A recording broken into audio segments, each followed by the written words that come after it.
नेहमीच्या प्रार्थनेने आपण सेशनची सुरुवात करूया.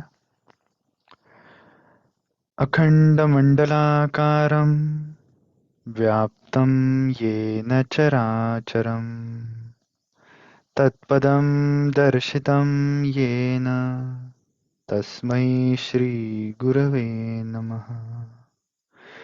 गुरुर्ब्रह्मा गुरुर्विष्णु गुरुर्देवो महेश्वरः गुरुः साक्षात् परब्रह्म तस्मै श्रीगुरवे नमः. शास्त्रज्ञं शास्त्रगम्यं च धर्मगम्यं च धार्मिकं निस्सङ्गं सकलाधारं भक्तं स्वात्मरतं तथा वाङ्मिनं शान्तमूर्तिं च भक्तदुःखप्रणाशनम् योगिनं माधवानन्दं सोऽहं रूपं नमाम्यहम्. ॐ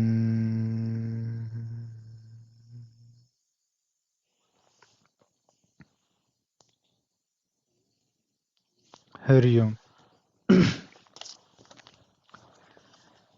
विधी निर्मिता लिहितो सर्व भाळी, परी लिहितो कोण त्याचे कपाळी. हरू जाळीतो लोकसंहार काळी, परी शेवटी शंकरा कोण जाळी. मनाच्या श्लोकामधला समर्थांनी जो विचार देण्याचा मुख्य उद्देश जो समर्थांचा या मनाच्या श्लोकामध्ये आहे, त्यामध्ये सुरुवातीला मनाला कसं वागायचं आणि हे सगळं सांगितल्यानंतर हळूहळू ज्ञानाच्या विचाराकडे समर्थ त्या मनाला असं आणतात. सुरुवातीला मना सज्जना भक्तिपंथेची जावे असं करत करत नको रे मना क्रोध हा अंगीकारू, नको रे मना काम नाना विकारू, असं करत त्याला बाकी सगळ्या विषयांच्या पासनं हळूहळू गोडी लावत ईश्वराकडे आणलेले आणि उदाहरणं देऊन एके ठिकाणी असं म्हणलंय, मना सांग पा रावणा काय झाले. म्हणजे रावणाचं काय झालं बघ बरं तू. अकस्मात ते राज्य सर्वे बुडाले. अचानक सगळं राज्य बुडालं. कशामुळे? काम. म्हणून कुडी वासना सांडी वेगी, बळे लागला काळ हा पाठी लागी. की या सगळ्या गोष्टी सोडून दे. आणि का सोडून दे, तर रावणाचं बघितलंस ना कसं झालं. असं आपण एखाद्या लहान मुलाला कसं समजावतो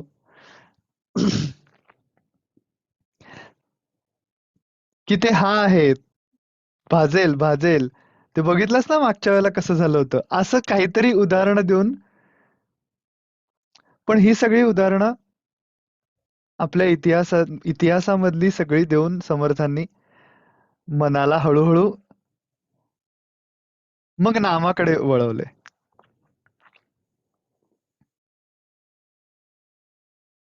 मुखी नाम नाही तया मुक्ती कैची, अहंता गुणे यातना ते फुकाची. म्हणून तू नाम घेत राहा आणि त्या नामस्मरणाच्या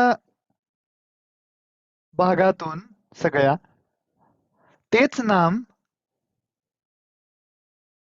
आता आत्मस्वरूपाचा विचार करून तेच नाम शांतपणाने ते ईश्वराच्या अस्तित्वाचा भाव अंतःकरणात ठेवून मन लावून घे. म्हणजे असे मनाचे श्लोक हळूहळू सूक्ष्मामध्ये जातात आणखीन आणखीन. आधी बाह्यवर्तन, कामवासना आणि सगळ्या काम क्रोध हे सगळ्या गोष्टी सोडून देणे असा उपदेश समर्थ करतात. आणि अनेक गोष्टी त्याच्यात सांगितलेल्या आहेत. नको रे मना वाद हा खेदकारी, नको रे मना. म्हणजे उगाच कुठल्या तरी गोष्टीवरनं वाद घालत बसू नकोस.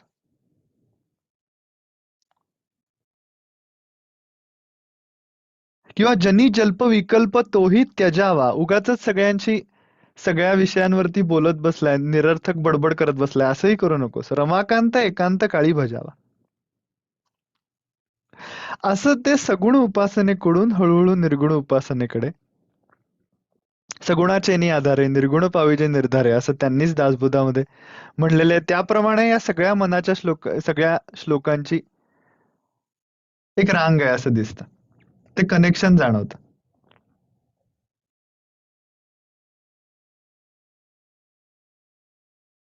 मना ना कळे ना ढळे रूप ज्याचे, दुजे विण जे ध्यान सर्वोत्तमाचे. असं करत करत तो विचार एकदम भव्य करत आणलेला आहे.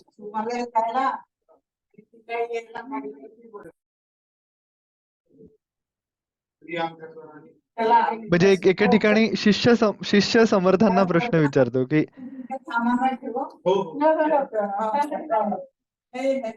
खरा तो ईश्वर कसा आहे, त्याचं स्वरूप काय आहे.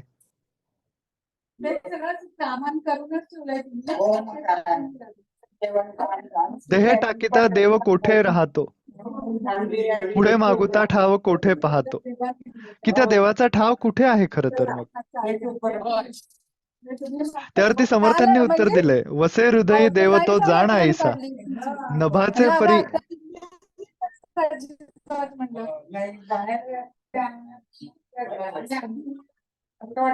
हरिओम हरिओम.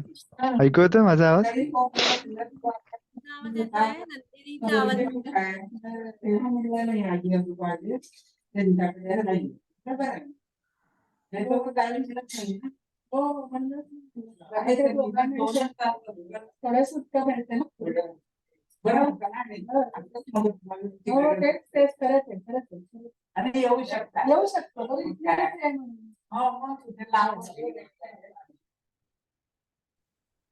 हो, अच्छा, श्रीराम.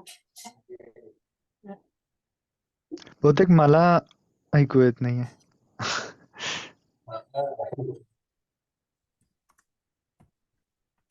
मिनिट.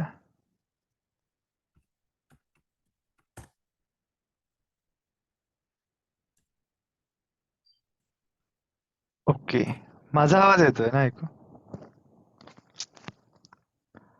हो हो. हा, ठीक. हरिओम. तर वसे हृदयी देव तो जाण ऐसा, नभाचे परी व्यापकू जाणत ऐसा. की तो नभासारखा व्यापक आहे.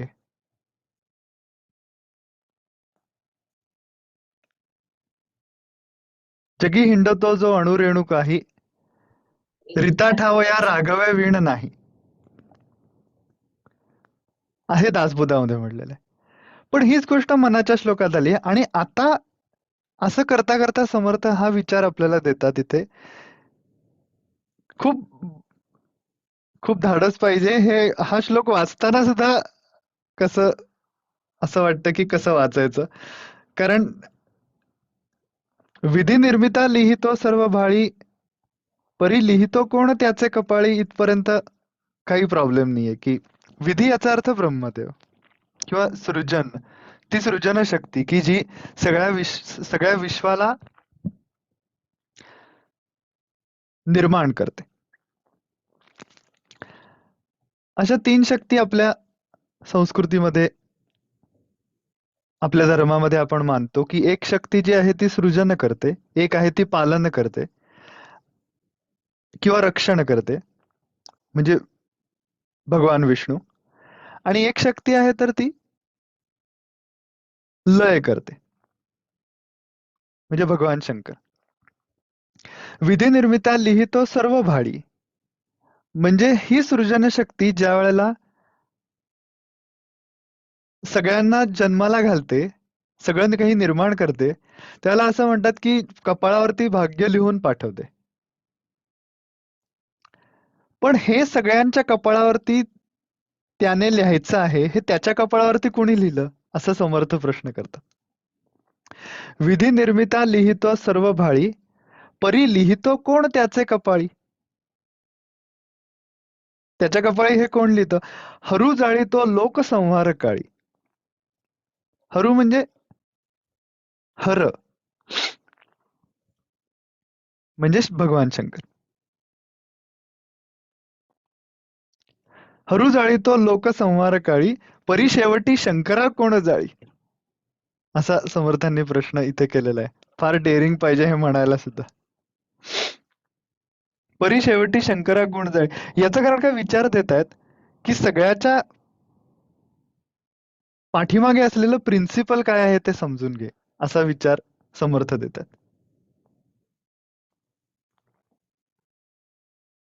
की काय बरं असं असेल की जे या सगळ्याच विश्वाला निर्माण करतं, त्याचं रक्षण करतं आणि त्याचं संवारण करतं.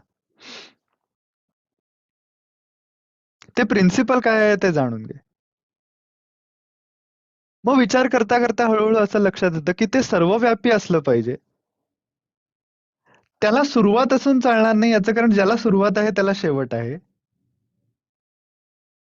त्यामुळे ते अनादि अनंत असलं पाहिजे, ते सर्वव्यापी असलं पाहिजे आणि ते सगळ्या ठिकाणी सारख्याच प्रमाणात असलं पाहिजे. काही ठिकाणी कमी आहे, इथे थोडस मंदिरामध्ये देव खूप जास्त आहे आणि रस्त्यावरती कमी आहे. भाव आपला मंदिरामध्ये जास्त असतो आणि इतर वेळेला कमी असतो. पण अस्तित्व ही जी गोष्ट आहे, ते जे प्रिन्सिपल आहे ते सगळ्या ठिकाणी सेमच आहे. हे सगळं तत्वज्ञानाच्या गोष्टी आपल्याला ऐकायला छान वाटतात, पण या सगळ्या गोष्टी अनुभूतीला कशा येतील इथपर्यंत हळूहळू आपल्याला समर्थन येतात हे लक्षात घेतलं पाहिजे. की हे सगळं सांगण्याचा फायनल उद्देश असा आहे की त्या तत्वाशी कुठेतरी थेरॉटिकली आपण कनेक्ट झालो की मग प्रॅक्टिकली ज्यावेळेला ध्यानाला बसू त्यावेळेला सोहम ही जी धारणा आहे की ते तत्व माझ्या आतमध्ये आहे, सहा अहम या ठिकाणी अवधान केंद्रित करून आपण जे मंत्रस्मरण करतो या ज्ञान विचाराशी संबंधित होऊन राहण्यासाठी समर्थ ही सगळी बॅकग्राऊंड तयार करतात. आणि या समर्थांना हे बोलणं शोभतं अगदी की किंवा ते हे म्हणू शकतात की हरू जाळीतो लोक संहार काळी, परी शेवटी शंकरा कोण जाळी. हे समर्थ म्हणू शकतात याचं कारण का, साक्षात शंकराचा अवतार मारुती, कली माझी तेची जाहली रामदासांची मूर्ती. तर प्रत्यक्ष भगवान शंकरांचा अवतार आहेत. त्यामुळे ते हे म्हणू शकतात, पण आपण असं म्हणायला आपल्याला कसं तरी वाटतं. आणि या परमात्म्याच्या भव्यतेची जाणीव समर्थांनी अनेक श्लोकांमध्ये दिली. जगी द्वादशादित्य हे रुद्र 11. द्वादश आदित्य म्हणजे 12 सूर्य आहेत, म्हणजे प्रत्येक महिन्याचा एक सूर्य, अशी कॉन्सेप्ट आहे. जगी द्वादशादित्य हे रुद्र 11, असंख्यात संख्या करी कोण शक्रा. शक्र याचा अर्थ इंद्रदेव. की कितीतरी दीर्घिका आहेत, म्हणजे आकाशगंगा, आपल्या दीर्घिकेचं नाव आकाशगंगा. गॅलेक्सीज सगळ्या ब्रह्मांडामध्ये कितीतरी आहेत, त्यामध्ये कितीतरी तारे आहेत, त्या ताऱ्यांचे कितीतरी ग्रह आहेत, त्यांचे कितीतरी उपग्रह आहेत. असंख्यात संख्या करी कोण शक्रा, हे असंख्य आहे सगळं. जगी देव धुंडाळीता आढळेना, जगी मुख्य तो कोण कैसा कळेना.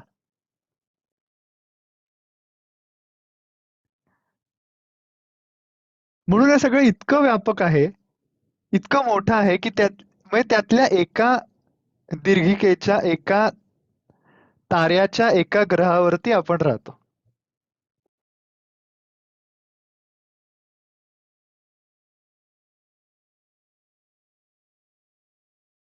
पण असं सगळं असलं तरी सुद्धा समर्थ लगेचच एके ठिकाणी असं म्हणतात, तुटे ना फुटे ना कदा देव राणा. की असं जरी असलं तरी सुद्धा ज्या अर्थी तो इतका व्यापी आहे, त्याच अर्थी तो तुझ्याही आतमध्ये आहे. त्यामुळे जितका तो मूर्तीमध्ये आहे तितकाच आपल्याही आतमध्ये आहे. समर्थांच्या काळामध्ये मुसलमानांच्या आणि मुघलांच्या सगळ्या आधिपत्याखाली कितीतरी हिंदू मंदिरं उद्ध्वस्त होत होती, कितीतरी मूर्ती भंगत होत्या. आणि ते सगळं बघितलं होतं समर्थांनी. 12 वर्ष तीर्थाटन करून हे सगळं बघितलं होतं. पूर्ण भारतभर फिरले होते. आणि त्यावेळेला हे सगळं बघितल्यानंतर ते कुठेतरी कार्य तर होतच एकीकडे, परंतु त्याचं एक प्रकारे रिफ्लेक्शन असं आपण म्हणू शकतो, की या सगळ्या मूर्ती ज्या भंगलेल्या होत्या त्याच्यावरती कुठेतरी एक प्रकारे ही प्रतिक्रिया आली आहे, की मूर्ती तुम्ही फोडू शकाल, पण देव कसा फोडाल?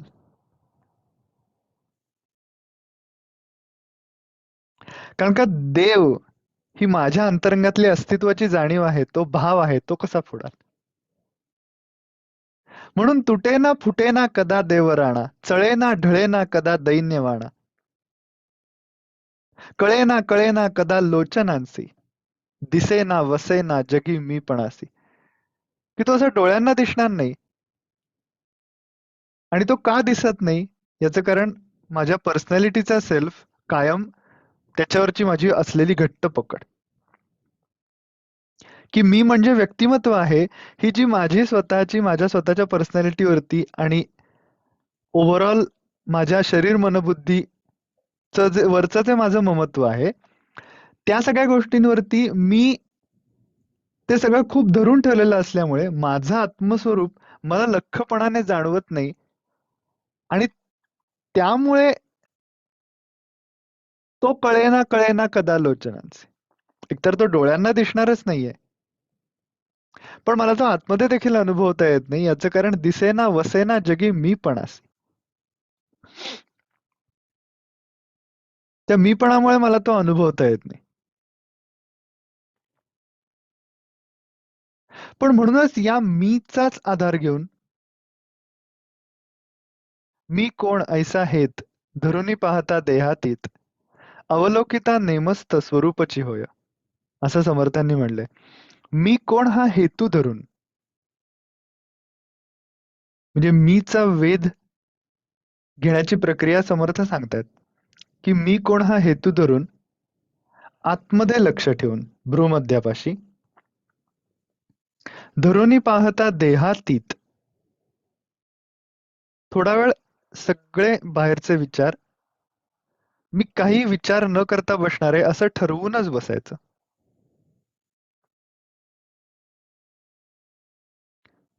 अवलोकिता नेमस्त स्वरूपची होय, आणि अवलोकन करायचं. नुसतं मी काही विचार करणार नाहीये एवढंच फक्त हे मर्यादित नसून, मी केवळ आणि केवळ स्व म्हणजे मी कोण हा विचार जो आहे, त्या मीची जाणीव मी सेन्स करण्याचा प्रयत्न करणार, आणि ती नेमस्तपणाने करणार. नेमस्त म्हणजे काही झालं तरी मी ती गोष्ट सोडणार नाही, आणि योग्य पद्धतीने करेन.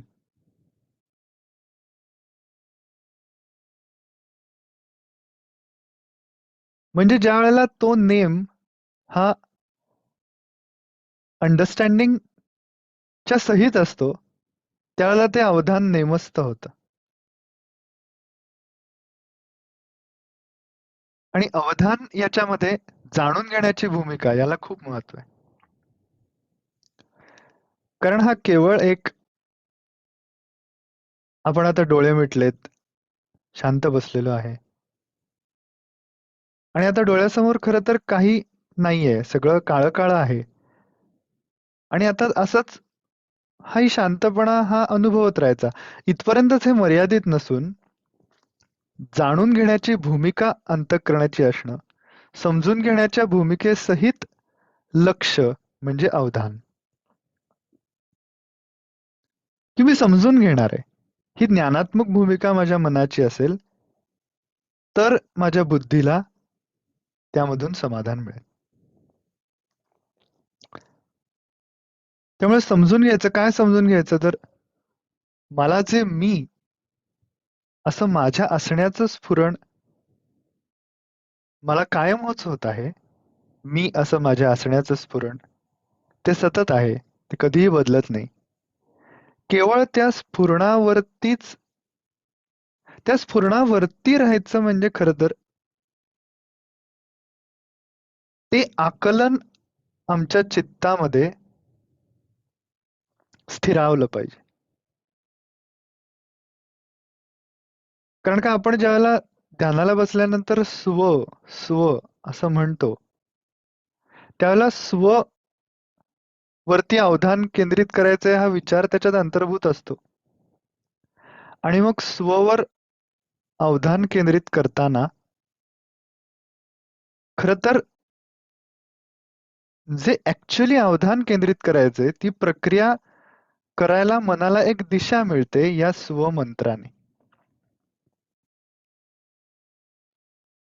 मंत्र घेतला म्हणजे आपलं काम झालं असं नसून तो मंत्र आपल्या मनाला दिशा देतो.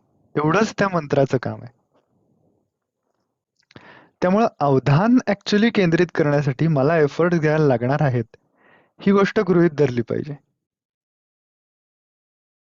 त्यामुळे स्व असं म्हणलं तरी सुद्धा I have to be alert की माझं मन खरंच जे म्हणतंय तसं करतंय का नाही.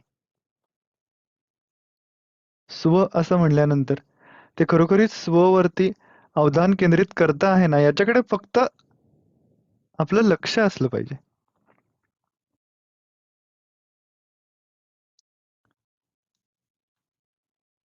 आणि मग हळूहळू जसजसं आपल्याला ती अस्तित्वाची जाणीव सेन्स होऊ लागेल, तो भाव ज्या वेळेला अंतःकरणावरती उमटू लागेल, त्यावेळेला तोच माझ्या अंतःकरणावरती कसा आणखीन स्पष्ट होईल. आणि तो स्पष्ट होण्यासाठी बाकी कुठल्याही वृत्ती येणार नाहीत. अशी व्यवस्था माझी मलाच करायला लागते नेहमी ध्यानाला बसल्यानंतर.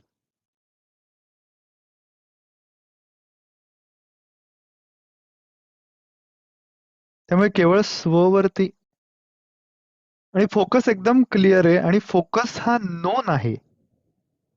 नोन फोकस आहे. माहिती असलेला फोकस आहे. सेल्फ हा आपल्याला अपरिचित फोकस नाहीये.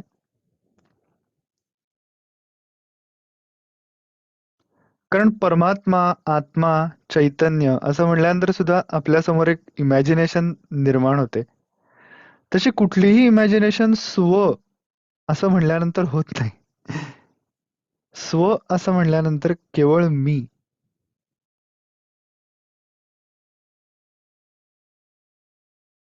म्हणजे माझं मूळ स्वरूप. आणि त्या मूळ स्वरूपावरती अवधान केंद्रित करून राहणे. म्हणजे असतोच आपण त्याच्यावरती, पण ती गोष्ट आपल्या अंतःकरणावरती जास्त तो भाव स्पष्ट होण्यासाठी म्हणून ध्यान करायचं. त्यानुसार आपण आता थोडा वेळ ध्यानाला बसूया. सुरुवातीला 3 वेळा ओंकार, त्यानंतर 10 मिनिटं ध्यान करूया. हरिओम.